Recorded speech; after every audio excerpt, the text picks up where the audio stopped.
Can you hear how beautiful the music is? Yes. Anyone who can hear it? Can you sing it for us? I'm a bad singer. The bad singers. Very few can get excited from musical notes. But the beauty of Chopin Nocturne in B minor is all here. But if I would come to the concert hall and I would show the notes, people wouldn't say, wow, fantastic. Because you need to convert that beautiful composition into something that can be consumed. A composer is not enough. To me, musical notes is like statistical data. They are pretty useless for almost everyone if they are not converted, if they are not transformed into something which I can understand. So what you need to see this is that you need a musician. Someone who plays the note. Then suddenly, Nocturne becomes very beautiful. Sometimes I have one person, you know, who's a great composer who can play it, you know. Once I was at the School of Music, then you can show notes, you know. You don't even have to play, you just show the notes, they see it's beautiful. But most of us cannot do that. No. You also need someone who makes the musical instrument. Historically, thousands of years ago, this was the same person. There was one in the village who would make the flute, would make the composition, and when the village gathered, would play the flute, and everyone would say, wow, fantastic musician we have. There was no difference between being composer, maker of musical instrument, and playing the instrument. The basic of human progress is division of labor. Is that we can divide labor between us. This is what we are doing in statistics. This is the statistics. This morning I was to the statistical agency here in Moldova and thanked them. Because part of the success we've had in Gapminder was due to those hundreds of people here in Moldova that meticulously collect data, put it together, as thousands and thousands of their colleagues are doing across the world. They are the composers. Then I use software developed like this, which is adequate for this, and then I played, and then I became a famous musician. And everyone said, oh, he has the data, he has the music. I didn't do this. People tell me that I've developed software. Do I look like a person who develops software? Or do they normally come in suit and tie and are 62 years old? No. But still here on the internet you will find that, oh, Professor Rosling developed this software. One person didn't think that. That was Larry Page, the founder of Google. He jumped the stage after one of my presentations at TED 2006, and he looked at me like this. And then he said, who wrote the code? The way you can present data is very much related to this, the division of labor. And I know that statistical agency, they want to have a website where they want to prevent. Innovation doesn't happen in big organizations. Tell you a secret, it doesn't even happen in Google. Google is a big organization, a very efficiently, well-functioned, and as far as I can understand, very honest organization. But big organizations have difficulties. Did they invent YouTube? Did they invent Google Earth? Did they invent Gapminder's Trendalizer? No, it happens outside. How does innovation take place? It takes place by one person or a very small group of persons who have coffee together and who are passionate and who decide to do something that hasn't been done before. And do they do it to earn money? No. You can't innovate for money. Money isn't that interesting. You innovate because you want to do something which no one has done before. You want to see it work and you want to have the pleasure of seeing other ones use it. It's exactly how a composer, a great composer, do they do it to earn money? No. In art and science and innovation, money and profit is not the driving force. Do we need the market system? Do we need the capitalists? Yeah, we bloody need them because they can scale. They can scale. They bring us new technology. They bring us, why was we successful? I was trying to educate about statistics. This was 1998. My son said to me, I think I can make those bubbles move. There's an American company, it's called Micromedia. They've done something which is called Director. It's a programming language called Bingo. But you don't know anything about that. No, but you can learn. You can't learn it, you doesn't take the course, I said. No, I can do it. I can buy a book and learn it. So he did. He bought the money. He doesn't have 1 day of computer science. He just sat down because he dealt with design. He entered the computer through the screen, not through the keyboard. There inside he met the guys who could write the algorithms later. So you could design to do, due to this Macromedia success that enabled us to do these animation softwares. And it's very interesting when you start to think about softwares, why they exist. These are two famous softwares, Excel and Word. Why are they two? Why don't they merge them and call it Office?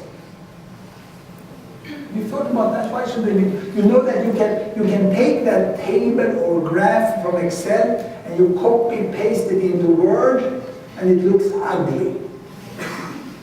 Because the graphics of Excel is ugly. It's not nice, it's not beautiful, it's functional. Generically functional, but it's not beautiful. And you can do some things, but not so much. It's technically very difficult to put too many features into a software because you get too many drop-down menus. And you need to have a feature freeze. The difficult thing is not to write the code that makes the software operate. It's to design the graphic user interface that makes it possible for the user to use it. So they write one for journalists and one for statisticians. And the problem is that those who choose to be statisticians, they hated writing in school. And those who become journalists, they hated mathematics. And that's why they can't communicate with each other. And that's my big opportunity. So what can you do to communicate? Well, this is the third one, PowerPoint. It's interesting, you know? It's just like in school. It's math, it's language, and it's drawing. And this was the greatness of Bill Gates. People who developed these software hated him because they had all these software before, but he had that skill of seeing what was it that many people needed and how would he put it together so it became useful. Before Word, I was using Word Perfect.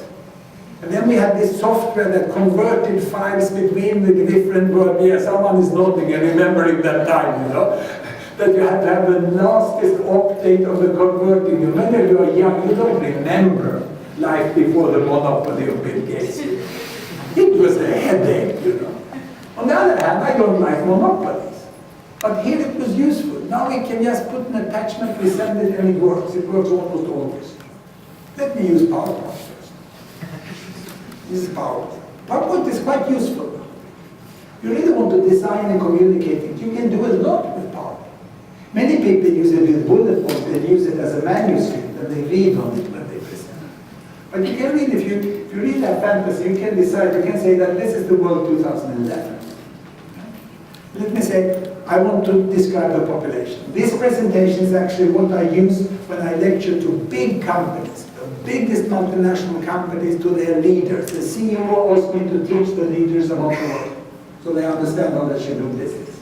And then I do it in a simple way. I say, this is the world.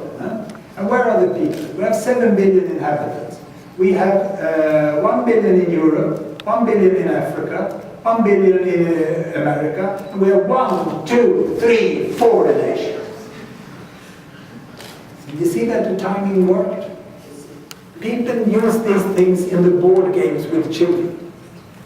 You use that as symbol, and you put them onto this table so it looks like a board game, and you will make the right inclination of it. So the design of this I'm not able to do.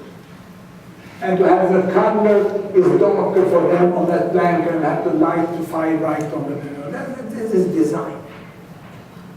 And the challenge in communicating data is to have the number person who understands the content and the analysis, together with the design person who can make it beautiful so the mind understands it, together with the one who can write the code.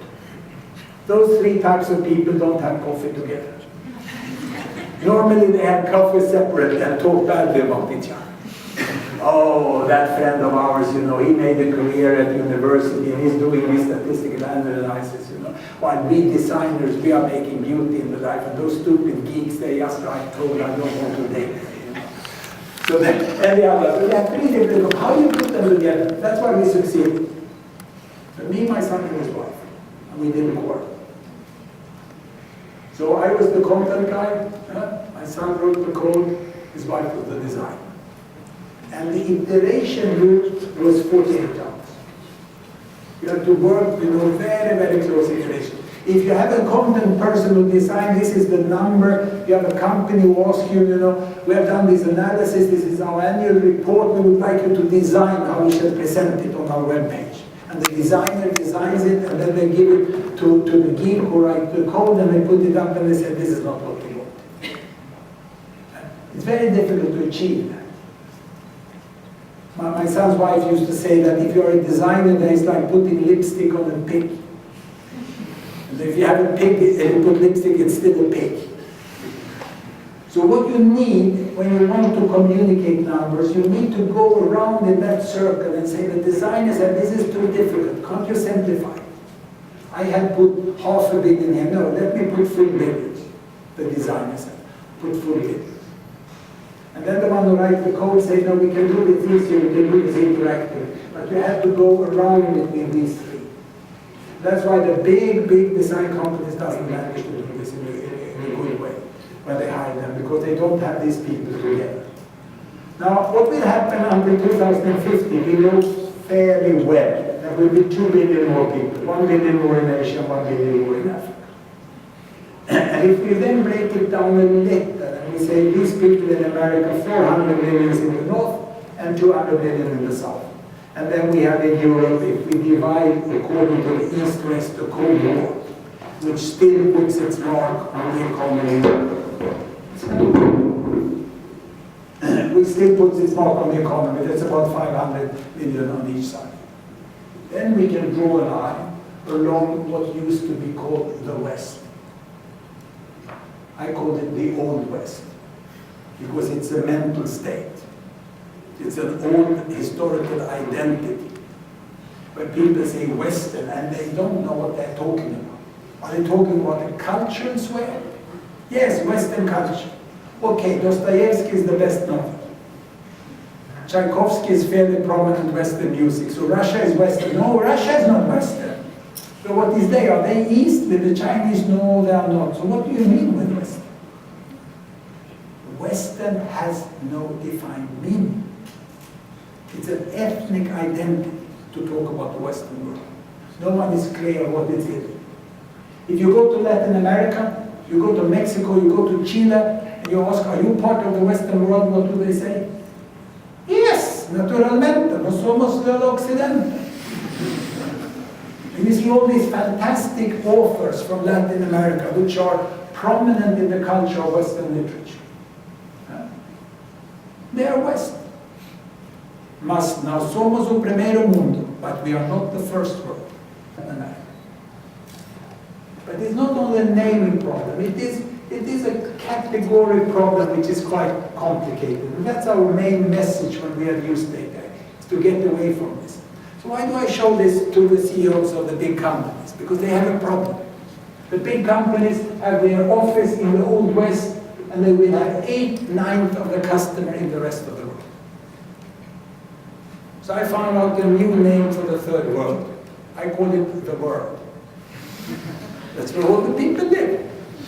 Yeah. And we are in the midst of this process of really trying to get away from the old world. And I will show you how it has changed. You may have seen this in some of our videos. That was the secret of my lecture. Did you see what I did? I'm the only professor in Europe who can use two fingers. I put one on the alt tab and the other on the back tab, and then I can move between my several open windows like this. And I can see why this is. All the other professors can only use one finger. Next. But me and the chimps, we can use two fingers. It's a joke. You see how difficult it is to change technology, to make use of technology. Come back to that. But I'll show you this world first. Take this to 1950. This is my classic display, when this software became most useful. Every bubble is a country. I need a pointer. How could I find a pointer? There's always a pointer around somewhere.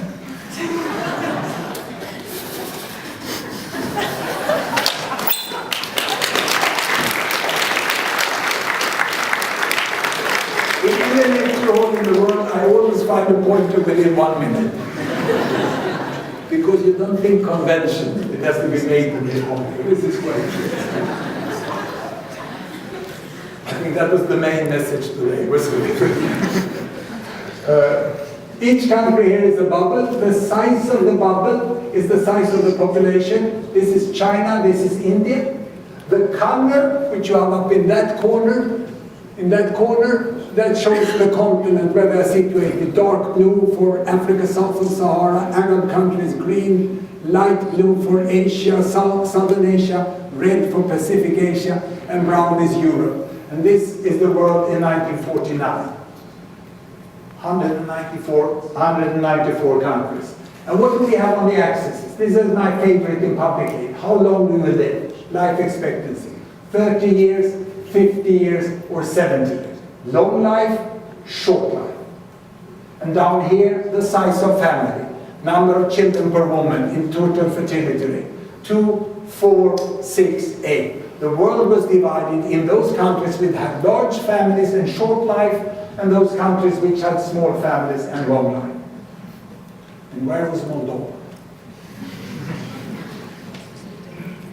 I think this is Moldova. No, that's smaller.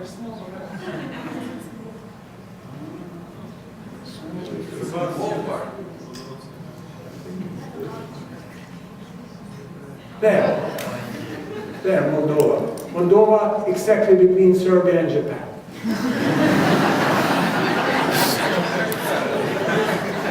You're too stuck, you have these atlas and this geography. This is much more interesting. Moldova, 1950, was situated between Serbia and Japan. And Sweden was situated up here. Very lucky in history. We just celebrated 200 years of peace. Same country, 200 years since the last battle. Very, very. It's good to be in the end of Europe, up there, no one bothered us. Developed, we still had forests, we had mines, we were lucky in any way. Sweden's development is very, very late. We are the Japan of Europe. Our progress is just some 30, 40 years ahead of Japan. I'll show you that later. But this was what has happened today. What was here in between? This was Hong Kong, the British trading station in Asia. This was Cuba, the Spanish trading station in Latin America. So really we had two types of countries. At that time we could say Western or industrialized world was up here and the rest was down there. And what has happened since? Well, we can take this down and we can run this and we say ready, steady, go. Watch China here. How China under Mao Zedong got healthier, but then he did this stupid great leap forward when he caused famine. They recovered in China and then they started family planning. Look at Latin America here. This is Mexico, this is Brazil. They use family planning. They don't care about the Pope. China is very successful in family planning. India is coming. This is Indonesia, Muslim country. And Bangladesh, look how Bangladesh is catching up. The Arab world starts to family planning. Everyone moves up to this corner. Africa is hit by HIV, but the rest of the world has changed absolutely completely. It's a new world. You can't see any difference between. And this is important. This is not some, oh, he has picked some very strange statistics. This is the core facts of life. Down here we have the bedroom. The only way we are allowed to look into other people's bedroom is by looking at fertility rate and statistics. You see what they are doing. In the Soviet period, you can see the problem here. People in Moldova was getting more and more capable, higher and higher education. I heard that you had the semiconductor industry here also. It was advanced technology, but it was not generating money. This is not an airplane, this is a rocket. Those behave more like airplanes, an airplane that take off. And a country takes off not because of clever business, or by education, or by good government, or by human rights. It's the mix that makes a country fly. You need a little of everything. This is what we call stalling with airplanes. Very uneven development. And what happens with rocket, you shoot them up like this, they come down like this. So it's an enormous interesting to see that the sad crisis with 5 to 10 years, not lost, but going backwards, but now the country is moving. But it moves relatively slow. Moves relatively slow. Let us compare with Estonia. Estonia is, actually from Stockholm, the closest foreign capital to Stockholm is Tallinn. It's very, very close, also historically, and in all means we are genetically and religious, and in very many ways we are very, very, very similar. Estonia is there. They are ahead of Chile and ahead of Malaysia. How did they end up there? They were not so far ahead of Moldova here. But see, they didn't go so much backwards. Same history, same years, not so many years, not so many steps backwards. And then they started to go forward much earlier, and they have a higher speed, but they also were hit very, very badly. You can see that. So the pattern, the tags, I like this, it's like graffiti. It's the tag of the country. And it tells you the potential of Moldova, it tells you the sad political, historical experience that you have gone through. You passed through all these difficulties. Now, there's other ways in which we are experimenting with on how you can show data. We are trying to show income distribution. All this has been averages of countries. Averages are very dangerous, because they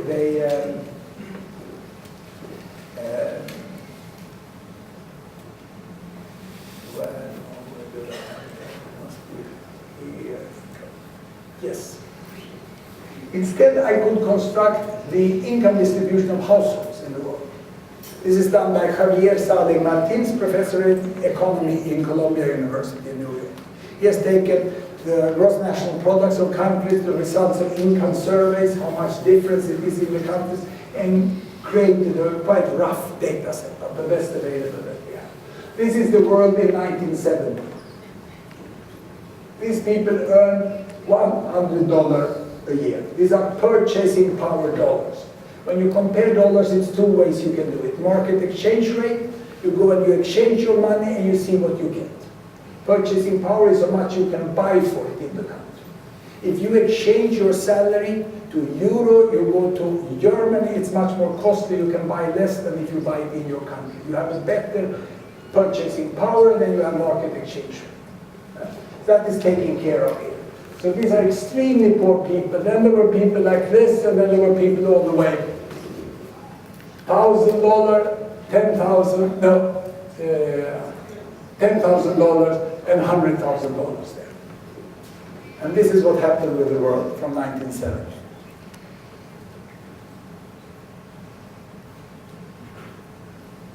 This is written in HTML5. For those of you, how many know what HTML5 is? I don't know the reason. I don't know.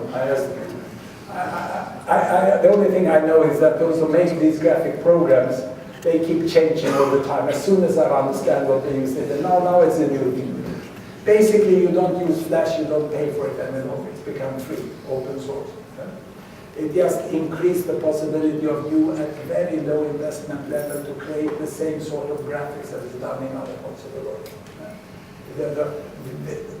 It's actually a great opportunity for you here. You have the capacity, you have the training, you have the thoughts, and the investments to do fantastic graphic software is falling. The cost of it is falling. You just have to feed yourself, find some food. Otherwise, you can write the same thing. And here you see what's happening in the world. The income is going up like this. You can see a smooth moving like this. We could also take away the world and we could compare urban China China, come on, where did we have? And this, Estonia now became very big. This is a bag of the software. Moldova, was it here, Moldova? There was Moldova. There.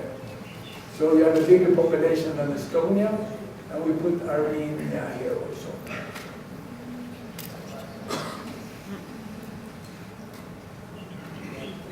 You see, Armenia had a lot of poor people that didn't exist in Moldova.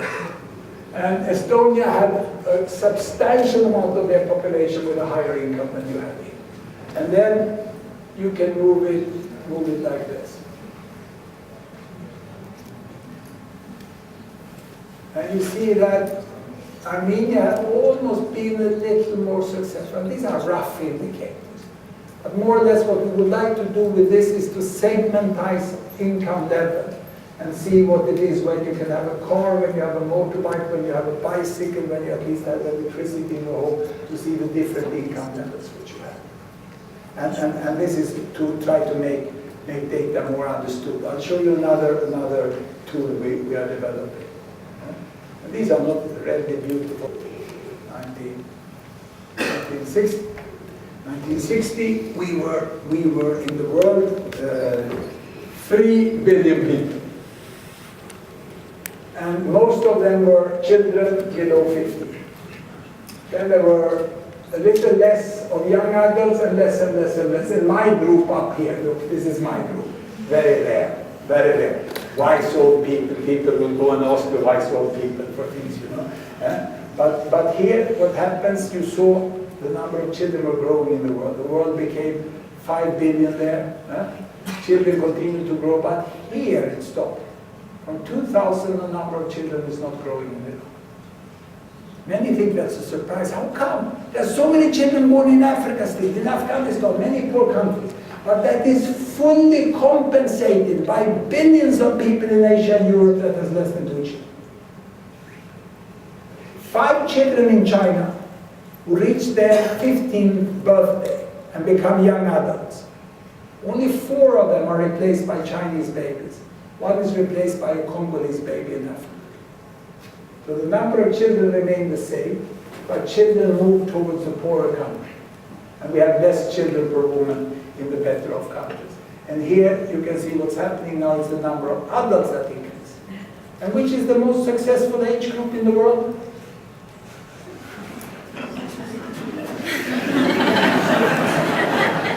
+60. 60+. You want to sell something, focus on 60+. Yes, coming good. It's nice of you to laugh. Many would be sad and cry. We don't want this other people. We will go down. And the world population will get stabilized between 9 or 10 billion, something like this. We don't know when. It can be faster. Actually, demographers know fairly well the first 30 years in world level. When it comes to country, it's more difficult, and especially your country is exceptionally difficult to predict. Let's go down here and see where I had Moldova. I think it says Republic of Moldova. There. 1952, you had a boom of children in the 60s. And then you got young adults. Then it almost started to normalize, but this is the period. You see?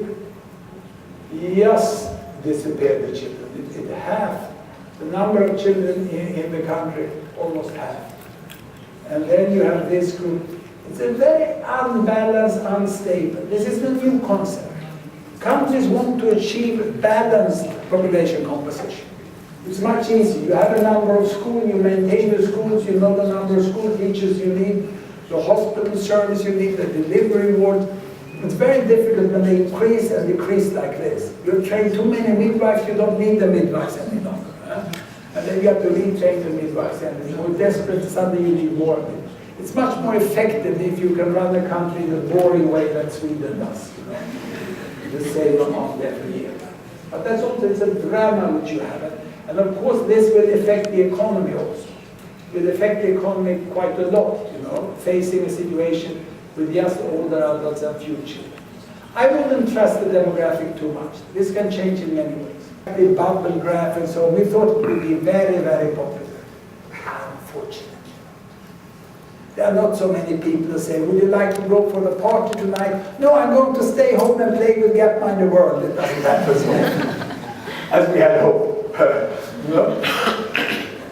Actually, I developed this because I used to really consume statistics. I used to read when UNICEF came with the State of the World Children, 15th of December every year. I was reading in the evening. My wife said, let's go to bed. Yes, and I took the statistics there. I was reading the tables there in bed. And my wife said, well, she said like this, I can accept that you read in bed. I can even accept that you read statistics in bed. But I can't accept that you make those noises. Ah, oh, ah. Be quiet when you read your statistics. That's the background of this development, you know? Because there is really, they think, wow, wow, wow, what happens when you can show the animation. You know? But that was generated in my head. So this you have to put into YouTube. That's when we were successful. And let me show you what challenge you are up to. Some of you have seen these different videos we have developed, you know. But if we would go to YouTube, yeah, and you would look at Rosling on CNN, you find this stuff. I was invited by căreia to CNN to come to his studio in New York and make a video, and you think, wow, this is the top of my career. Huh? I'm going to New York, I'm going to present in CNN studio, it's going to be seen all over the world, you know, and it's going to be up on the net. And indeed it was, you know, but how many views did we get? 9,700. That's peanuts. And how come? You know, Farid is one of the best journalists in the world, actually, when it comes to world politics. And here I'm standing, I even put a tie as I did today, since I've been so kindly invited by the government here and everything, so I had to have a tie today.